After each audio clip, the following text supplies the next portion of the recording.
ഇതിനെപ്പറ്റി കൂടുതൽ സംസാരങ്ങൾ ഉണ്ടാവണമെന്നൊന്നും ആഗ്രഹിച്ചില്ല. പക്ഷെ ഇന്നലെ ഉണ്ടാവുന്ന ഒരു ഹെയ്റ്റ് ക്യാമ്പയിനും അത് കാരണം അദ്ദേഹത്തിന് ഉണ്ടാവാൻ സാധ്യതയുള്ള അല്ലെങ്കിൽ അദ്ദേഹം ഇപ്പം ഫേസ് ചെയ്തുകൊണ്ടിരിക്കുന്ന പ്രശ്നങ്ങൾ ഞാൻ കാണുന്നത് കൊണ്ടാണ് ഞാനിപ്പോൾ ഇന്ന് സംസാരിക്കുന്നത്.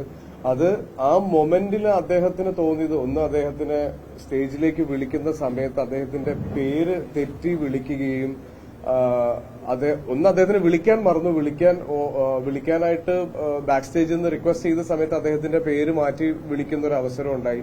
അപ്പൊ എല്ലാ മനുഷ്യരും ഉണ്ടാവുന്ന ഒരു ചെറിയ ടെൻഷൻ അദ്ദേഹത്തിന് ഫീൽ ചെയ്തിട്ടുണ്ടാവാം. ഞാൻ മൊമെന്റ് കൊടുക്കുന്ന സമയത്തും അദ്ദേഹത്തിന് കാലിനൊരു ബുദ്ധിമുട്ടുള്ളത് കൊണ്ട് സ്റ്റേജിലേക്ക് കയറാൻ പറ്റാതിരിക്കുന്നു. അപ്പൊ ഒരുപാട് പ്രശ്നങ്ങളുടെ ഇടയിലായിരുന്നു അദ്ദേഹം ഉണ്ടായിരുന്നത്. അപ്പൊ ആ ഒരു മൊമെന്റിൽ ചിലപ്പം നമ്മളെല്ലാ മനുഷ്യന്മാരും റിയാക്ട് ചെയ്യുന്നത് പോലെ തന്നെയാണ് അദ്ദേഹം ചെയ്തത്. പക്ഷെ അത് ക്യാമറ ആംഗിളിലൂടെ വരുന്ന സമയത്ത് അത് കുറച്ച് എവിഡന്റായി അത് ഫീൽ ചെയ്തു എന്നാണ് എനിക്ക് തോന്നുന്നത്.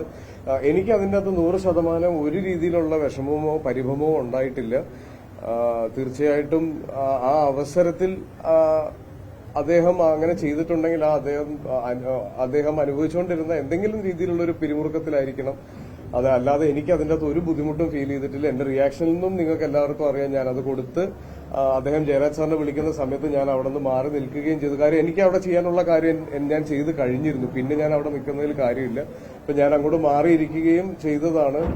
അത് ഇന്നലെ ഉച്ചയ്ക്കാണ്, എനിക്ക് നല്ല പനിയായിരുന്നു മിനിക്കാന്ന് പോകുന്നത്. അപ്പൊ ഇന്നലെ ഉച്ചയ്ക്കാണ് ഞാനിത് ഓൺലൈനിൽ ശ്രദ്ധിച്ചതും ഇതിന് എന്ത് മറുപടി പറയണം എന്നുള്ളത് ഒരു കൺഫ്യൂഷനിലുമായിരുന്നു ഞാൻ ഉണ്ടായിരുന്നത്. കാര്യം ഞാൻ പറയുന്ന ഒരു മറുപടി ഇത് വേറൊരു രീതിയിലേക്കോ അല്ലെങ്കിൽ വേറൊരു തലത്തിലേക്കോ ഒന്നും പോകാൻ പാടില്ല. കാര്യം ഇത് റിലീജിയസ് ആയ രീതിയിൽ വരെ ഇത് ഡിസ്കസ് ചെയ്യപ്പെടുന്ന ഒരു അവസ്ഥയിലേക്ക് എത്തി.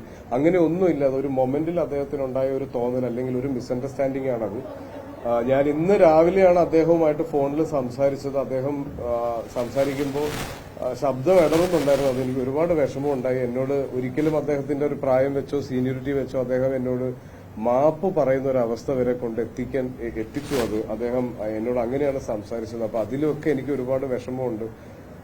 അപ്പം ഞാൻ വീണ്ടും പറയുന്നു, എനിക്ക് സപ്പോർട്ട് തന്നതിൽ എനിക്ക് ഭയങ്കര ട്രെമൻഡസ് ആയ അല്ലെങ്കിൽ ഒരു ഒത്തിരി സന്തോഷവും അഭിമാനവും തോന്നിയൊരു ദിവസമായിരുന്നു ഇന്നലെ. എന്നെ ലോകത്തുള്ള എല്ലാ മലയാളികളും അവരെ കൊണ്ട് പറ്റുന്ന രീതിയിൽ എന്നെ സപ്പോർട്ട് ചെയ്യുന്നത് സോഷ്യൽ മീഡിയ ത്രൂവും ന്യൂസ് ചാനൽസ് ത്രൂവും അതിന്റെ ഡിസ്കഷൻസും എല്ലാം ഞാൻ കണ്ടു. അതിലൊക്കെ എനിക്ക് ഒരുപാട് സന്തോഷമുണ്ട്. എന്നെ ആളുകൾ ഇത്രയും ഇഷ്ടപ്പെടുന്നു. കലയോളം തന്നെ കലാകാരനെ സ്നേഹിക്കുന്നവരാണ് മലയാളികളെന്ന് നമ്മൾ ഇന്നലെ തെളിയിച്ചു.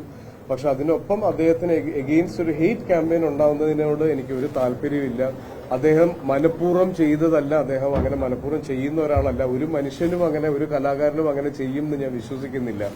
അപ്പൊ ഇതിൽ വേറൊരു ഡിസ്കഷനിലേക്ക് ഇതിനെ കൊണ്ടുപോകരുത്. ഇത് കഴിഞ്ഞതായിട്ട് ഞാൻ ആഗ്രഹിക്കുന്നു.